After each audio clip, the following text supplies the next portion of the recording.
can post this. So I'm Valerie Klingerman, and I am with Purdue Extension in Knox County, so in Vincennes, Indiana. Today I'll be talking a little bit about raising herbs, and so you can see, you can reach me through Facebook. You can find more information on our website and then through email, and I'll put that at the end as well. And so I wanted to start today off with a poll, so we'll see how this goes. And here, I will launch the poll. So I'll give you a few minutes to answer the questions, and then we will show you the answers here. Got everybody. So I'll end the poll, and I'll share the results here with you guys. So hopefully you're seeing the results. So looks like everybody currently raises herbs, so that's great. So you already have kind of a baseline information. And I know when I was looking some of this information up, I raise herbs also, and there were a few things that I'm like, oh, that explains that. So hopefully I can at least give you a few nuggets, that you haven't picked up just from your experience. Favorite herb, it looks like basil, and which basil is when you're in all the stuff that I found, it talked about how basil is one of the kind of the most favorite herbs to work with, followed by mint and thyme, which I love those two also. I love dill also. It's just fun to raise because of other reasons, but anyway, I'll stop sharing in these and we will get started.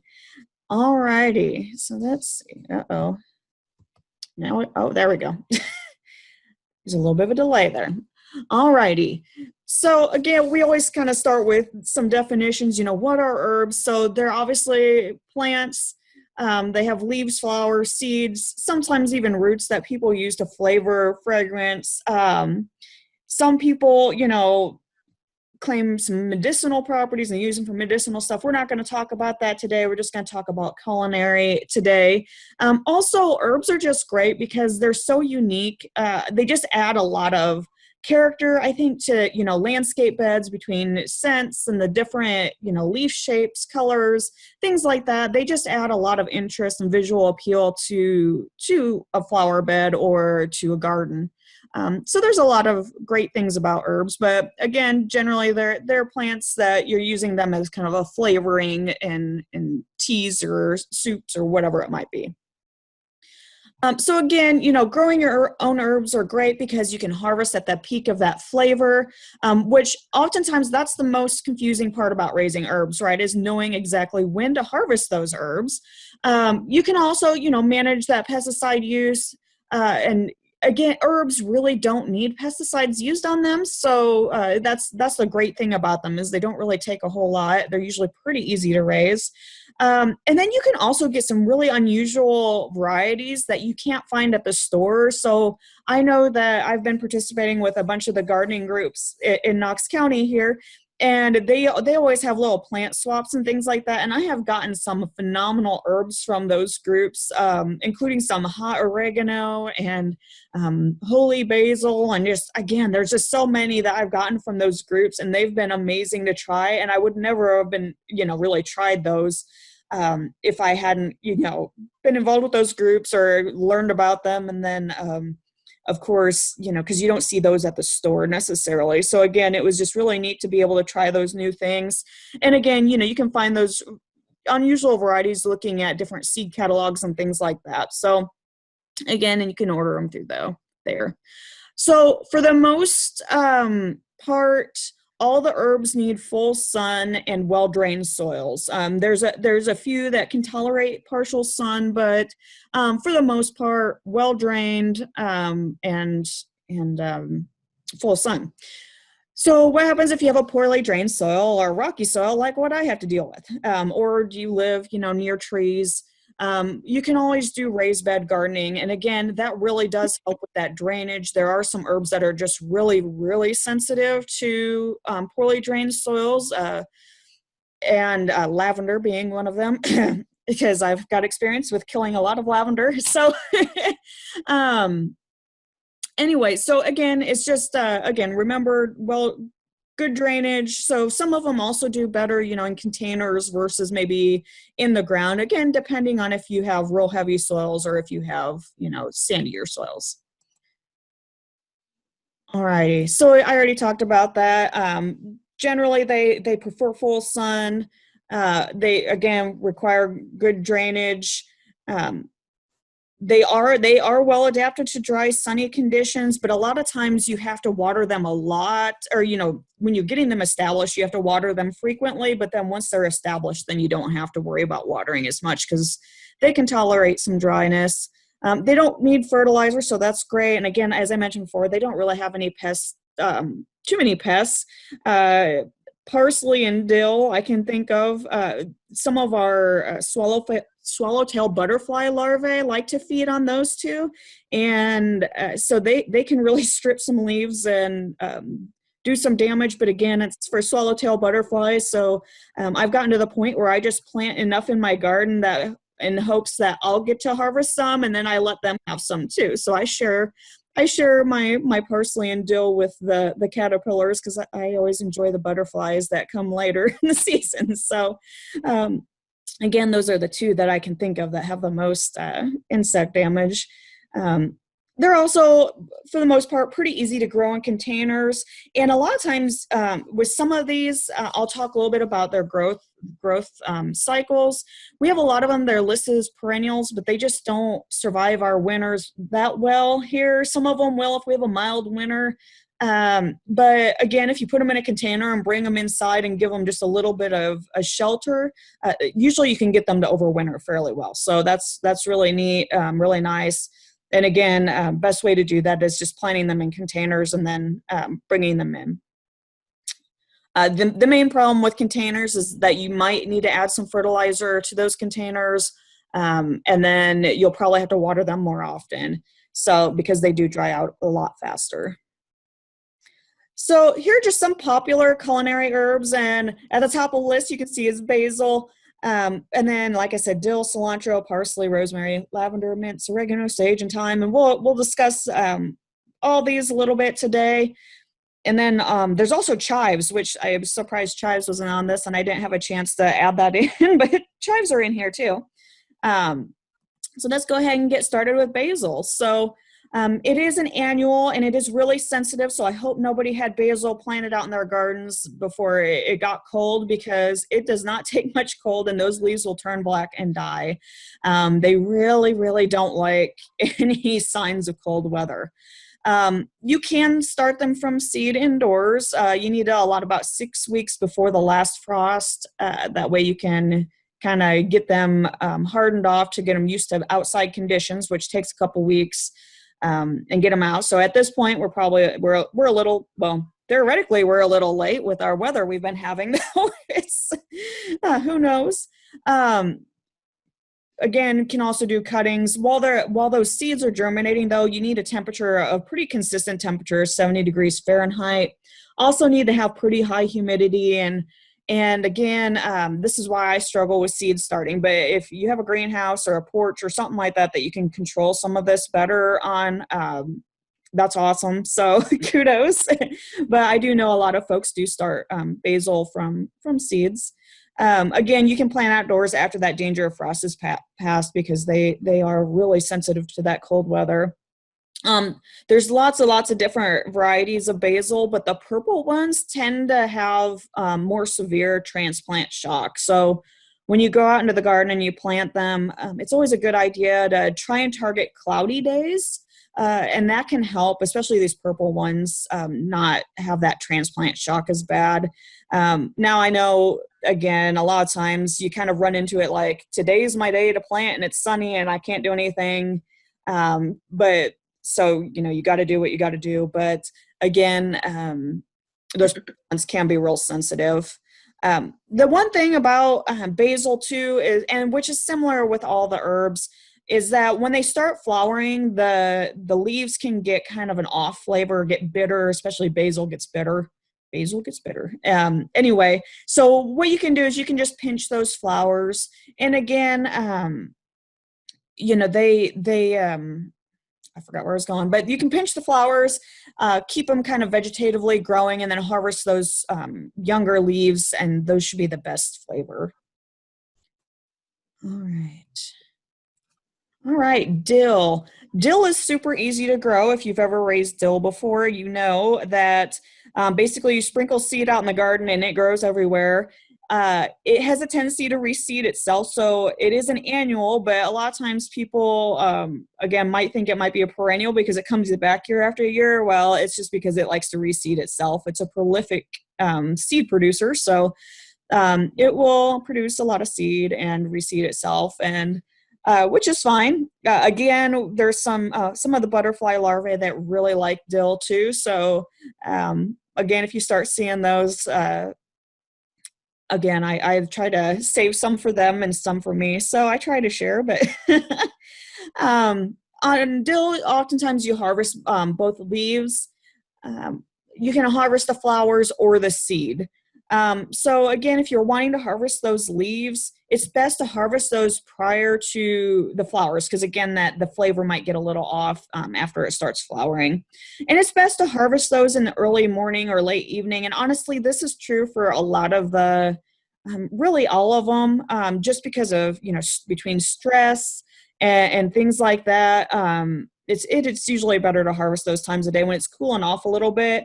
Also, a lot of times when you harvest, and this is even with your vegetables, honestly, if you harvest when it's a little cooler out, those vegetables tend to store better and just last longer. And I don't want to get into anything with Tanya, but they do tend to cool, or they just, like I said, they last longer because they're cool.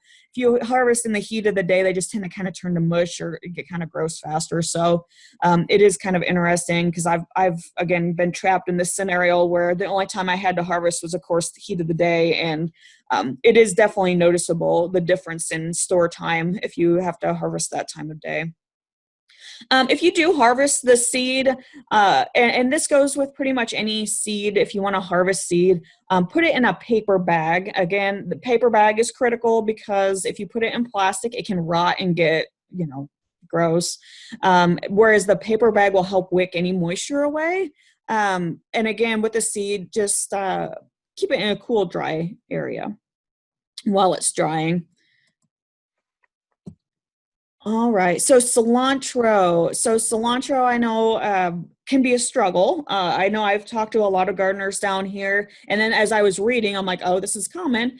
Cilantro, you want the leaves, but the problem a lot of times is you'll plant cilantro and it bolts immediately, and then once it bolts, which basically means it just grows real fast, gets tall, kind of puts a flower at the top of the plant, and then it'll die, ultimately is what it does. And cilantro is classic at having this really short life cycle. So it's recommended to succession plant cilantro. That way you have different timings, and like if you're making salsa or something, hopefully you can get enough cilantro, by the time your tomatoes are ready, to using that salsa. But again, that's definitely a struggle we have with cilantro.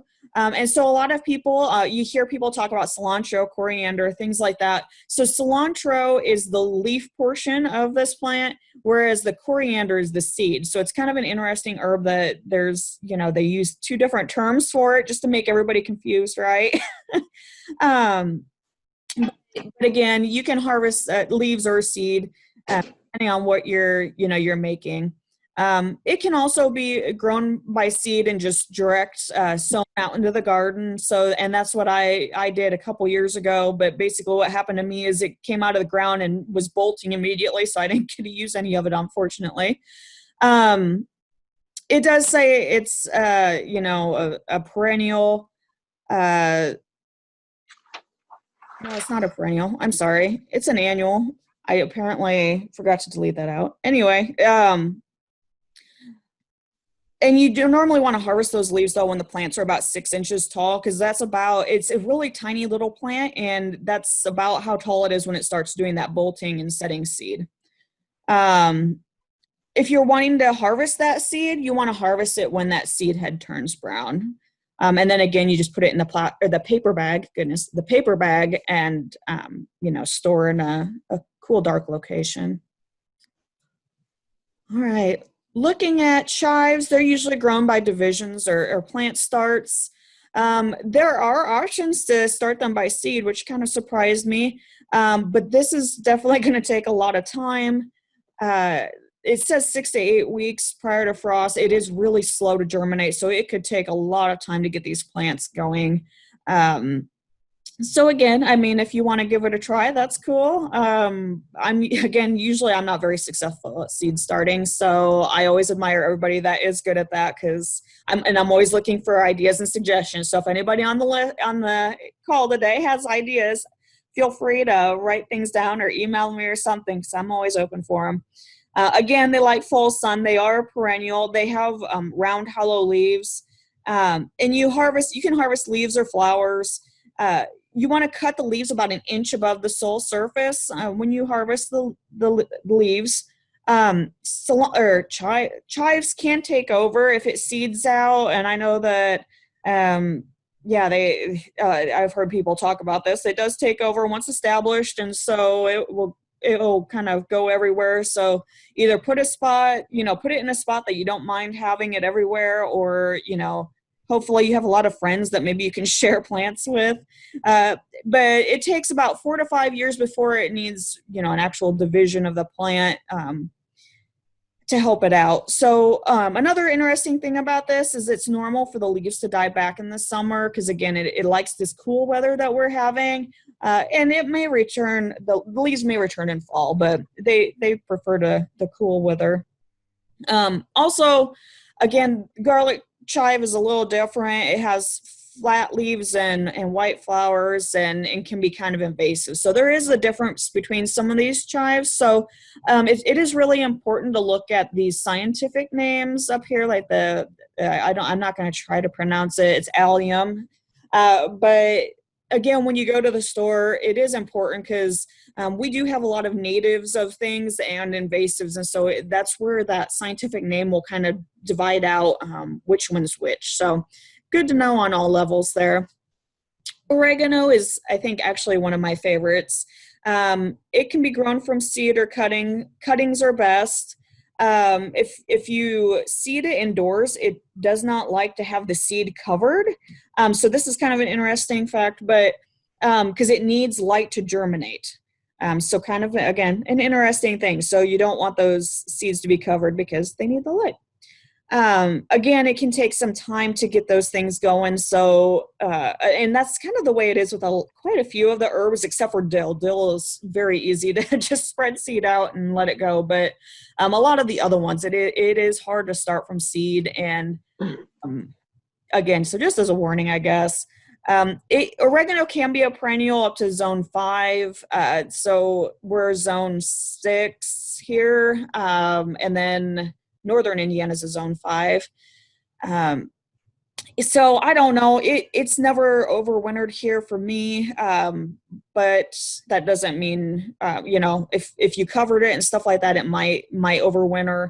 Again, this is one of those that do really well in pots. And so if you put them in pots and bring them in over the winter, it would easily overwinter. But again, it's just depends kind of on where you're at and your soil conditions and all that, on how it overwinters and if it overwinters.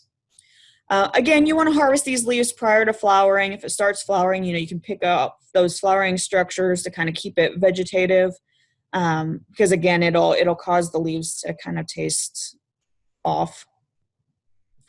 Parsley, again, we have, like I said, my biggest issue with parsley is the swallowtail butterfly larvae eat it down to nubs. So if you ever see my garden, you'll see parsley like in all corners of the garden and just spread randomly throughout the garden. And it's because I'm trying to at least get one plant for myself and the rest are for the butterflies. Other than that, parsley is super easy to raise. It can be grown from seed or transplants. If you're seeding it inside, about 3 to 4 weeks before that last frost, but it can be really, really slow to germinate, and it needs that 70 degrees. It can be a biennial. Again, it'll last until December or so out in the garden, but usually after that it frosts off, and so I don't think it's necessarily a biennial here, but biennials mean it'll live for 2 years. Realistically, you don't really want it to live to the second year anyway, because the second year, the goal of the plant is just to set seeds, so the leaves probably wouldn't be very good by that second year anyway.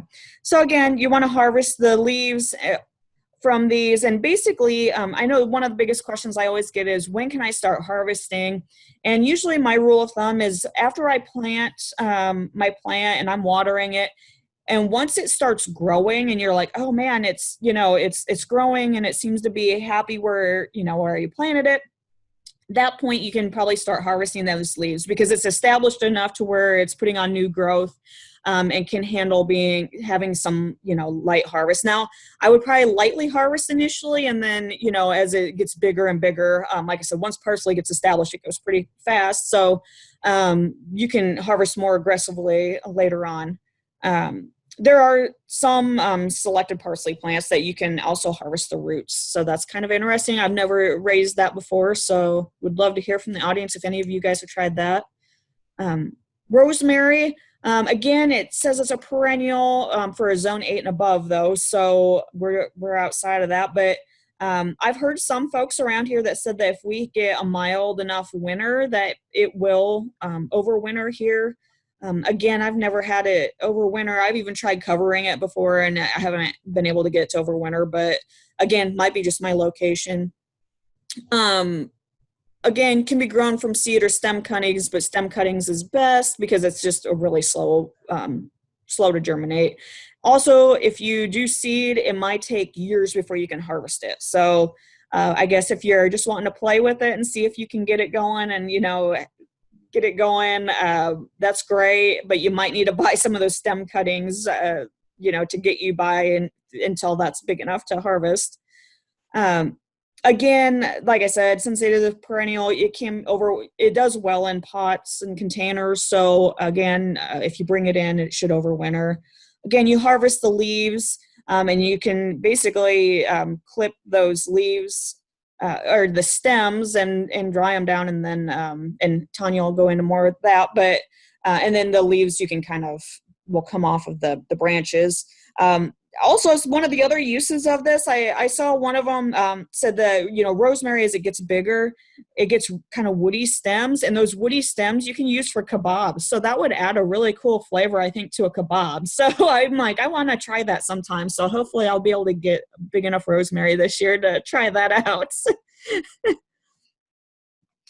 Lavender, again, can be grown from cedar cuttings, best from cuttings. Again, like I said, pretty much all of the, or the majority of the herbs are really slow germinators. Lavender is really finicky on needing full sun. It has to be well drained, and that's my problem. My garden is not well drained, and I cannot keep it alive. It gets some sort of a rot and dies every year. They also recommend inorganic mulch, so like pea gravel, things like that. If you have well-drained soils, it does act as a perennial, but you'll need to cover it with like a straw or something, kind of like a strawberry. But it's important to have good plant distance, good air circulation, because again, these things get kind of like these diseases and rots if it has any moisture whatsoever. So it's really important to keep good air circulation and try and keep these plants as dry as possible. Again, lavender, you harvest flowers just as they start opening. And again, you can harvest the whole flower stem that's on them and then, dry them or to use later. So anyway, you harvest the whole stem.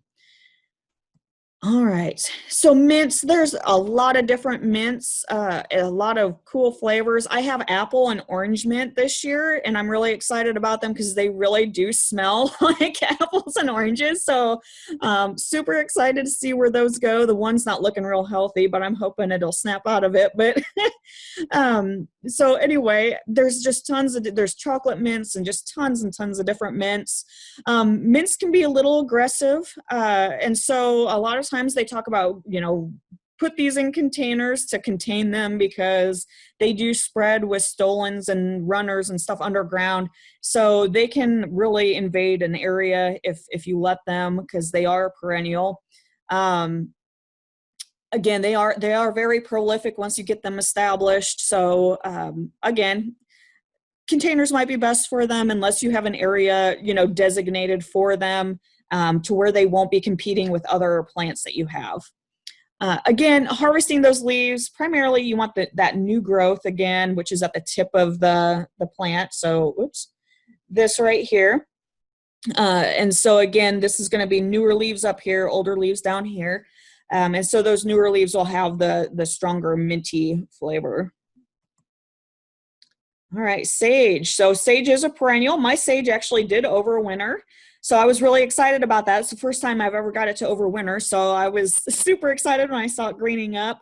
And so when they start greening up, would need to prune plants, because a lot of times they kind of go dormant and a lot of the leaves on the top turn brown and kind of die back. So prune all that stuff out as that new growth resumes. Again, they can be grown from seed or cuttings. Cuttings are preferred. These plants can get woody though. And so basically once the plants get real woody, you have to replace them regardless. So anyway, so sage, you harvest the leaves, and we'll move on from the sage. So thyme, again, lots of different flavors and types of thyme. Can be grown from seed, cuttings, or divisions, but cuttings are best. If you're growing it inside, it actually likes 55 degrees Fahrenheit to get started. So it's a lot different than some of the other plants. A lot of the other ones like 70 to 80 degrees. This one likes cooler temperatures, so that's interesting. And so that's going to be harder, especially if you have a greenhouse or something like that. That's going to just naturally probably be warmer than that 55.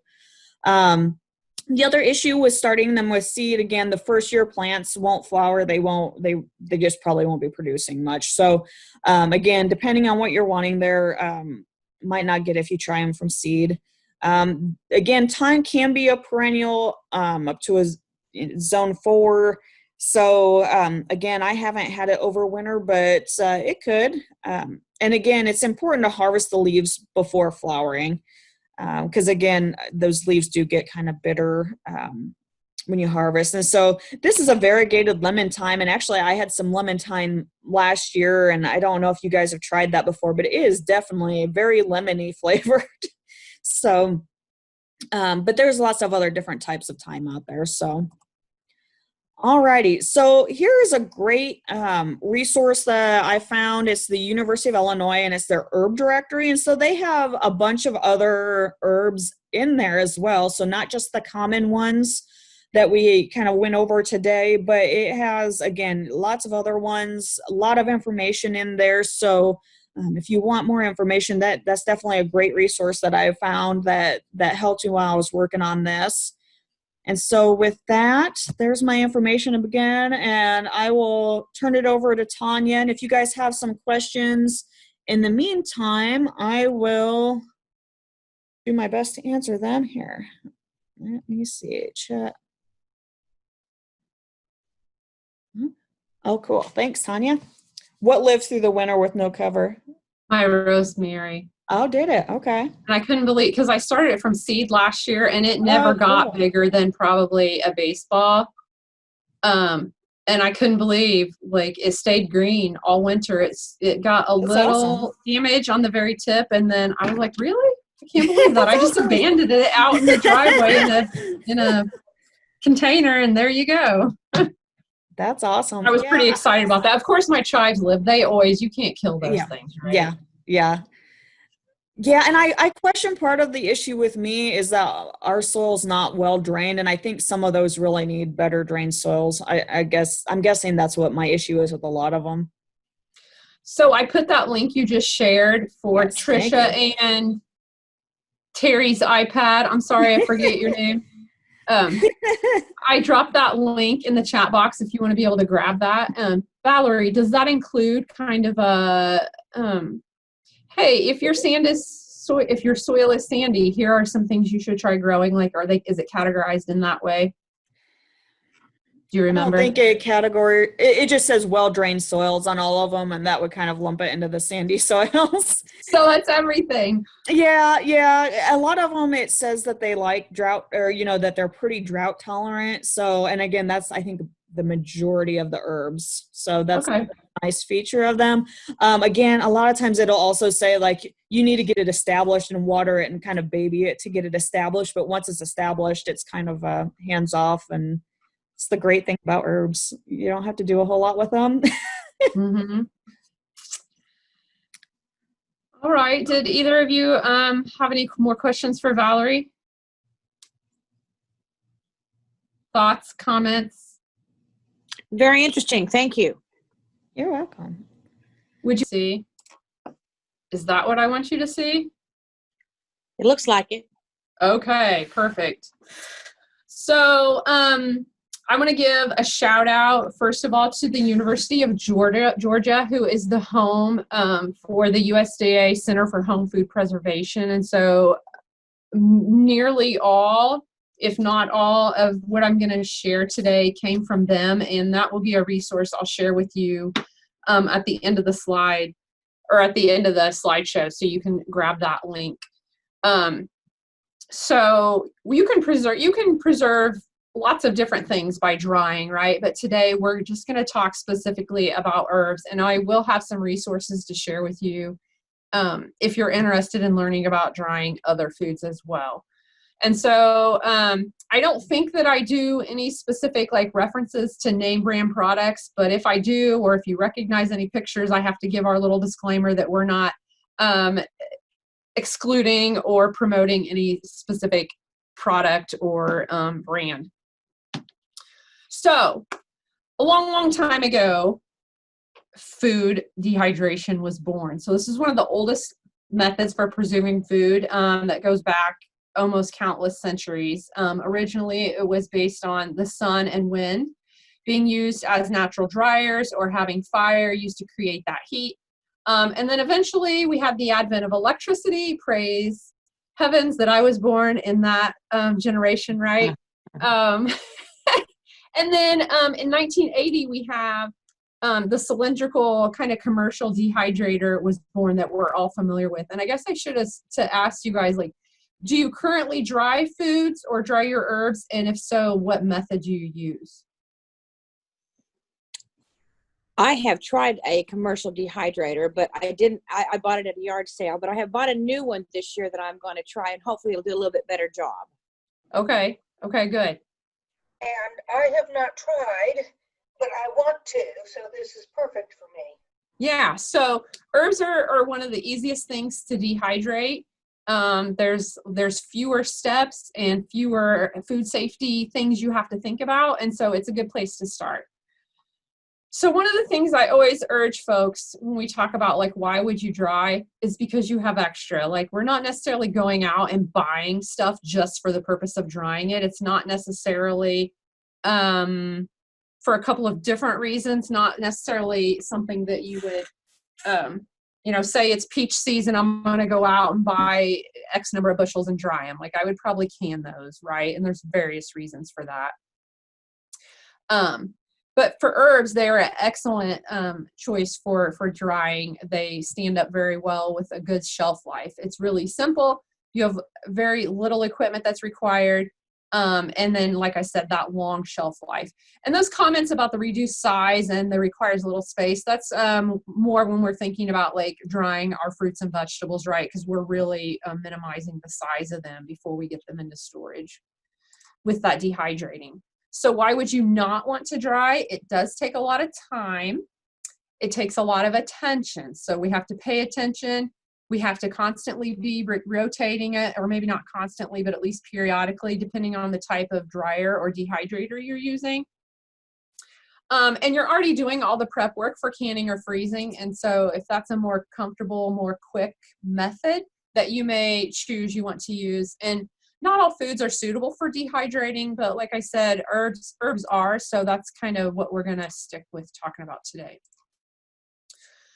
So drying preserves because if you have ever studied food safety, you've got the components that contribute to food spoilage, and moisture is one of those big ones, right? So we're taking away that moisture and preventing those spoilage microorganisms from having anything to drink, so to speak. And then also in our food products, our plant-based food products, they have an enzymatic action that helps them to ripen. And this will continue even after you have picked that food product. And so when you dehydrate them, you stop or slow rather that enzyme action. And so they're not going to keep degrading, which is why they can last so long on the shelf after you've gone through this process.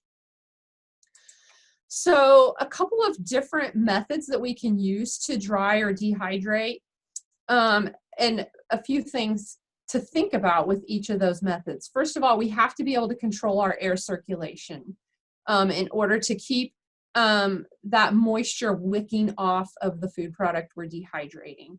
We also have to think about the temperature.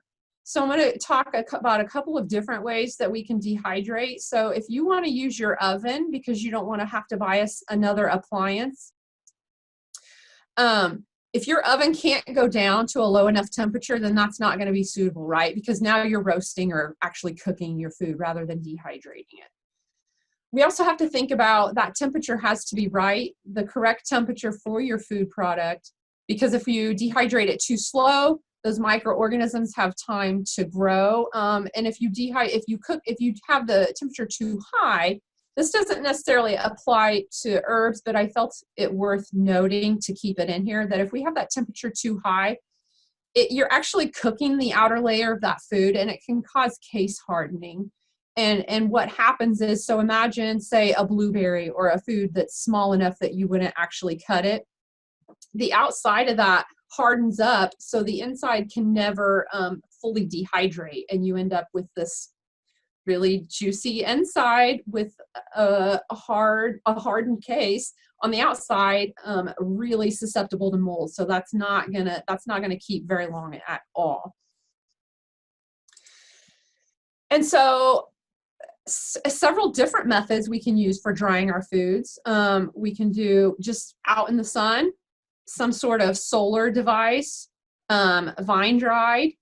These three options, unfortunately, in Indiana, are not necessarily viable options because you have to have the right amount of temperature and the right amount of humidity. And by the time it gets hot enough in Indiana, we are looking at very, very high humidity, right? Which then we're not dehydrating very fast if we're fighting the humidity that's already in the air. So what I'm going to look at with you today is just hanging to dry in a room using the oven or using a commercial dehydrator. So when we're thinking about just hanging to dry, we need a sunny room that's at least 80 degrees and pretty low humidity. So we're not probably hanging them to dry in the kitchen or in the laundry room. We want to have a fan or some other kind of air movement. And we're going to need to have some sort of equipment to be able to tie those up, trays to catch the seeds or the dead leaves that fall, or paper bags. We'll talk more about that here in a couple slides. And then as you can see, you're just going to suspend them like this. You're going to hang them upside down. If you're doing nuts or seeds, you're going to just spread those in a single layer on a paper towel or a tray. And this can take several days to a couple of weeks, depending on the herb that you're drying. So if we're using the oven, this is probably the highest energy use cost method you could choose for drying herbs, but it's definitely an option if that's all you have available, or if you just want to try it once to say, hey, do I really want to invest in other equipment? So as I mentioned, you need an oven that can register at a low enough temperature. So if your oven doesn't go down to that 140 to 160 range, then this isn't going to be an option for you.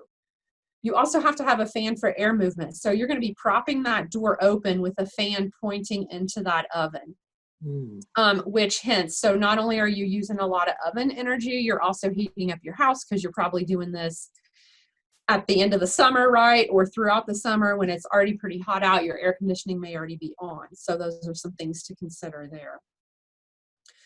We want our oven racks to be at least a few inches apart, and we want the food in a single layer.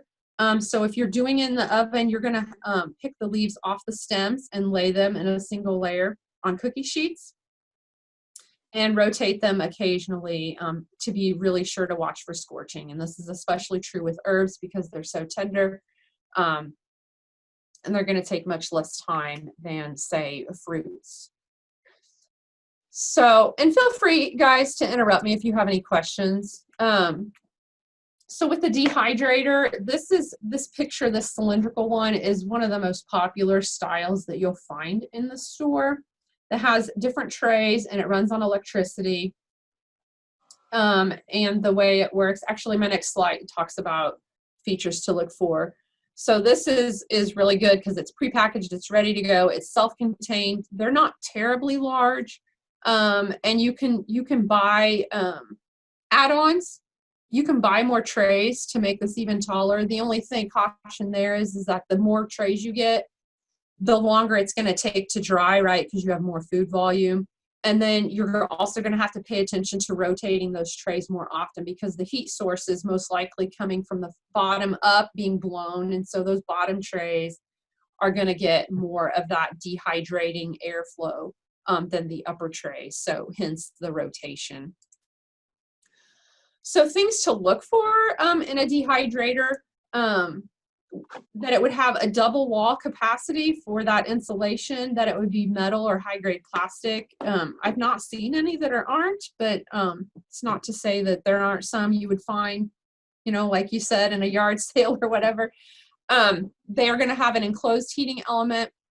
Most of them are just a countertop design. So I'm thinking they're like the size of a, you know, my new little fancy electric pressure cooker, right? That hogs my cabinet a little bit. We want to be sure that there's a dial to regulate that temperature. We need to be able to know what temperature we're set at. And if it has an auto shutoff timer is a feature to think about, and what the fan or blower looks like, and where it's located.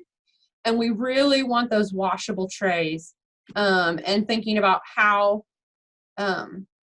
easily can they be cleaned, right? Because if something is hard to get clean, I'm not going to use it, right? I'll just be honest. And I think that's a lot of people's nature. So if it's not convenient and easy for you to use, is it the best investment?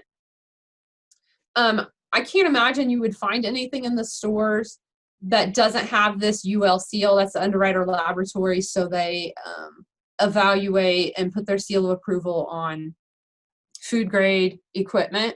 But in the event that you were getting one used or in some other source, that's something to think about.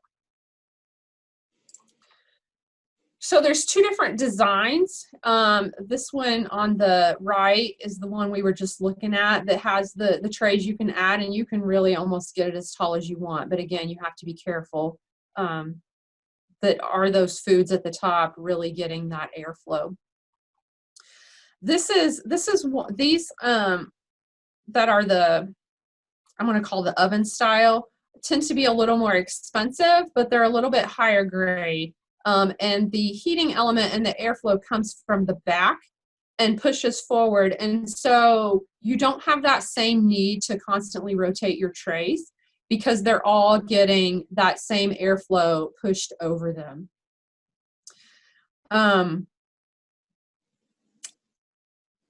And this is talking about flavors might mix, so you want to be really careful what you're dehydrating together in the same unit, because if you have something that's very mild with something that's a very strong flavor, and this can be true even for herbs, mixing herbs together, that they might get a little flavor mix going on there.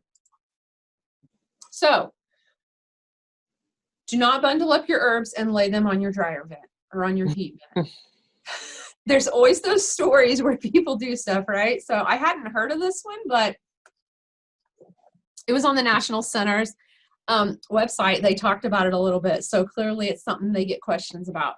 You can also use your microwave to dry herbs. I know I have a colleague who really is into dehydrating, and she does a lot of hers in the microwave, but you have to be really careful because they can go from 0 to scorched in no time. So I think the general rule of thumb is your microwave should not be over 1,000 watts. And you also have to be careful about how much you're putting there in a time, because the paper towels can, if you layer them, what you do is you layer them in paper towels, and the paper towels can actually catch fire from the heat that's generated. I know, I can't, I'm like, really? Wow, okay, I will not try that then. So those are some of our methods. Hey, Tanya. Yeah. So you had mentioned that you can add to those vertical dryers. Mhm. I know that also you might be good to mention about what's the minimum number of trays in those dryers. That's a good question. I know that mine, I remember mine, I can't remember. It seems like it was like 2 or 3 tray minimum. It says on the owner's guide, but I couldn't remember, and I was wondering if you remember, but No, I don't. okay. I think they come with, that's good to know. So I guess our moral of our story there is to be sure to read your user's guide. Yeah. And at First, least have the minimum number of trays in there. and they're going to have, based on, I think it was 2 or 3. I can't remember. Maybe 3. I don't remember. But, especially if you are, have a new unit, or you're doing something new for the first time, to always follow the recipes and the recommendations that come with your appliance, because they've been tested, right, with your specific unit. So you can go get advice or guidance from anywhere, right? I mean, it's, you quick search drying foods and it's everywhere.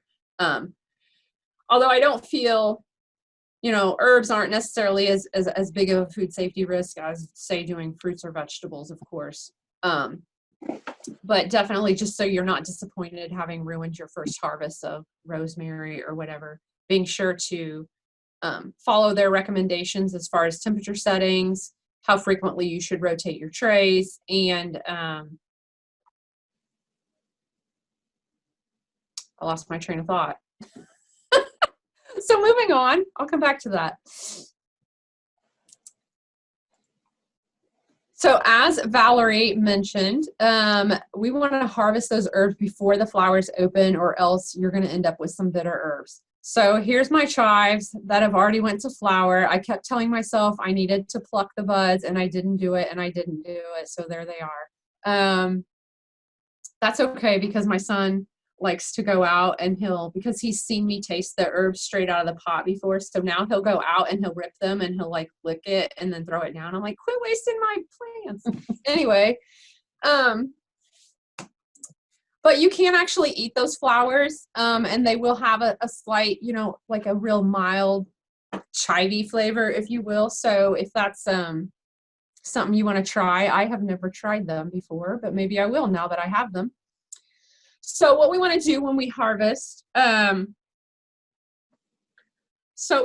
we think about cutting back our herbs, like Valerie talked about this, we want to be careful, especially when the plant is new, cutting it back too far. Once it's really established, you can cut quite a bit at a time, but be sure that you're using a sharp knife or scissors to get really clean cuts so that you're not damaging the plant and making it susceptible to disease or anything.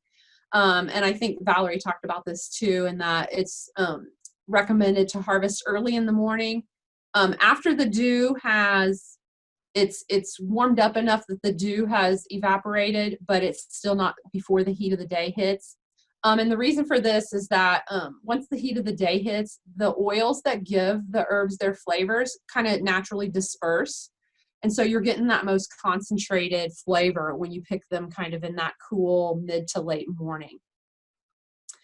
And so I think we've talked about this a little bit. You want to bundle and tie them if you're room drying. For the oven drying, you want to go ahead and pull the leaves off of the stems. You can either do that single layer on the cookie sheet, like I mentioned before, or you can actually layer them in paper towels up to 5 layers. So, and then for the dehydrator or the microwave, you want to keep them in a single layer. So when we're drying them in the room, I did mention this already, I believe, we want to really think about warm, dry, well-ventilated air. So anything that's going to be a source of humidity is going to slow down your drying process. sun drying is not necessarily recommended, not only because of the humidity and the heat of the summer, but more so maybe even because it can actually degrade those oils a little bit. So you're going to lose some flavor. And how do you know when your herbs are done? When they crumble or the stems break, they're crispy and ready to go. So just think about the texture of your dried herbs that you would buy from the store. So our more sturdy herbs can just be tied and hung upside down. So you might want to consider actually using a rubber band to tie the ends of those. So as the stems begin to dehydrate and lose some volume, that rubber band kind of naturally tightens up on them and you don't end up with a couple of sprigs that fall out. And then our more tender leaf herbs, you can hang the same way, but it's recommended to put them inside a paper bag because they take a little bit longer to dry. So part of that is mainly just to protect them from dirt or dust in the air as they're drying, because it could take 1 to 2 weeks even for some of these more moisture herbs to fully dry. But we want to be really careful that we're cutting some holes in the sides of those bags again, because that ventilation is really, really important. And then the other thing that putting the bag around it does is that if you have some dried pieces on the tips that fall off, you don't end up with a mess that you have to clean up on your floor. So it's kind of self-contained in that bag. So if we're using our oven, it can even be sometimes the oven light or even the pilot light can be enough heat. We want to think about the dehydrator time. This is going to depend on the product. So really just, I would recommend checking out that USDA resource or looking at what's in your appliances recommendations. And again, be careful with the microwave. I think it's worth experimenting with, right? But just know that things go from 0 to crisp in a microwave really quickly. So one last thing is you can actually freeze your herbs. And the downside of that is they would lose their appearance quality. So you're not going to be using them as garnish, right? But it does retain their flavor really well. So again, you're going to prep them the same way. You're going to cut them, rinse them, shake them dry really well, pat them dry. Well, that's not, I guess, as critical here because we're freezing them in water. But, you know, go ahead and rinse them really well to get any potential dirt off of them. And then we're just going to snip however much we think we would use at a time and put it in ice cube trays that are filled with water and freeze them. And then when those are frozen, you can move them to a freezer safe bag or other freezer safe container and pull them out and they're ready to go. Add them to your soup or casserole or whatever that way. Alternatively, you can give them a quick blanch followed by an ice bath and then tightly seal in freezer bags. And so again, obviously they're not going to keep the same texture quality, but this is going to do fairly well in keeping your flavor for you. So I suppose it is a matter of not only the process preference, because this would certainly be easier, right, than drying, but also your storage preference, because we have to think about how we're going to store these as well. So I did want to throw in this about nuts and seeds, because some of our herbs, as Valerie mentioned, we harvest for the seeds, right? We want to be very careful, again, with the temperature we're using on our oven for this, because if the oven is too high, we're going to be roasting it, not dehydrating it. And so what you want to think about is cutting the stems and seed heads as the heads begin to turn brown. And you can hang them just like we did with the herbs, or you can put them through the dehydrator or a warm oven. And it's really important to keep an eye on them and stir frequently, just like we're constantly rotating when we're drying the leaf herbs, so that we're not scorching them.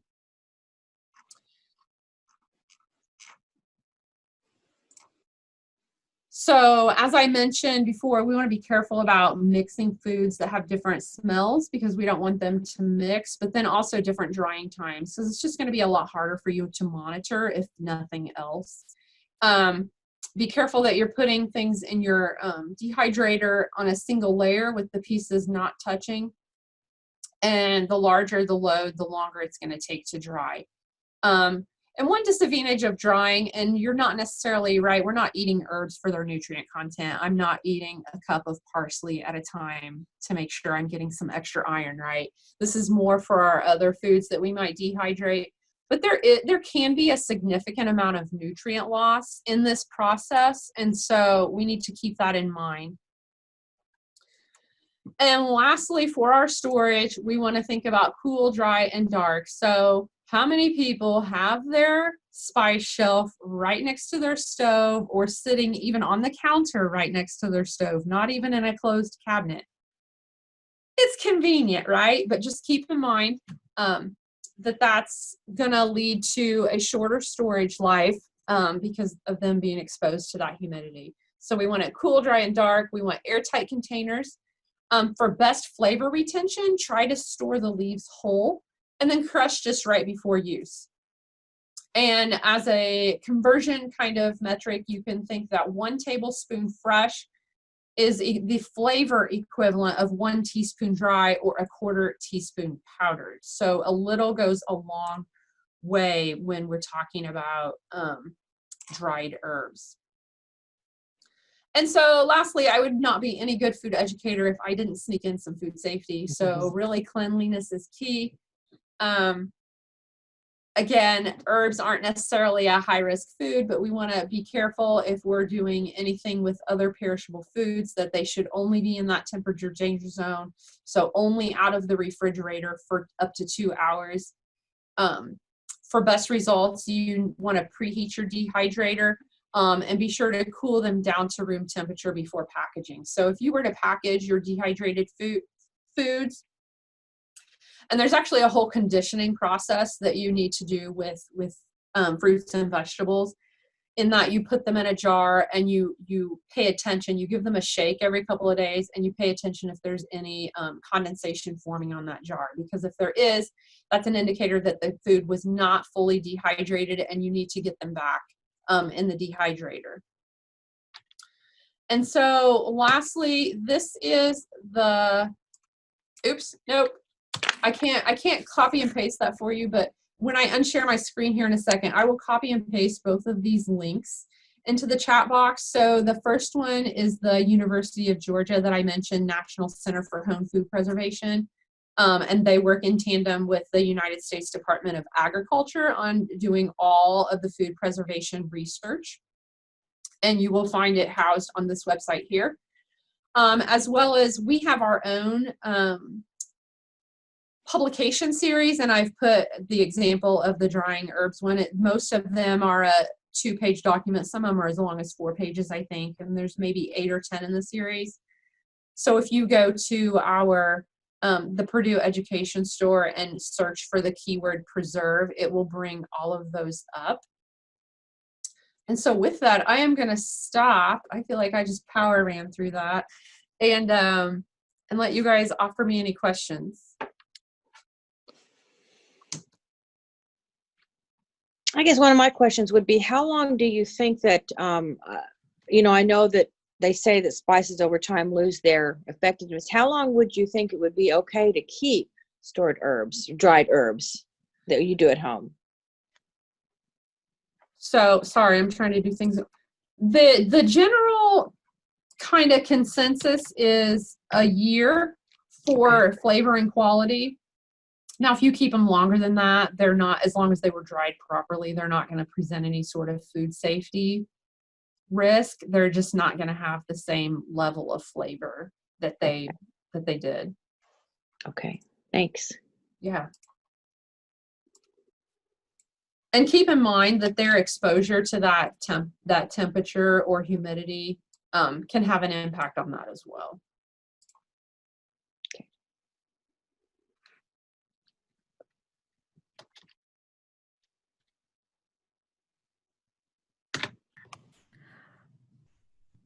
we go. So I got the impression before we got started that you all knew Valerie and have likely attended her programs before, which means you are very familiar with the fact that we would not be good Purdue Extension educators if we did not ask you for some feedback in the form of a survey. So that last link I just put on there, the bit.ly/herbs13, is the survey from today. And we would very much appreciate your feedback and comments. And it will actually, I went ahead and dropped my slide deck that I shared today in there. So you will get that emailed to you. And I'm sure Valerie would be glad to share hers too, if that's something you wanted to be able to peek at. And we've recorded this today, so we'll try and upload this to YouTube also, and I can send you that link also if you fill out that survey and leave us your email at least. That way we can get you those links as well. Oh yeah, that's the caveat. You gotta be able to email it to you. Yeah. That sounds good. Thank you so much. I've really enjoyed this.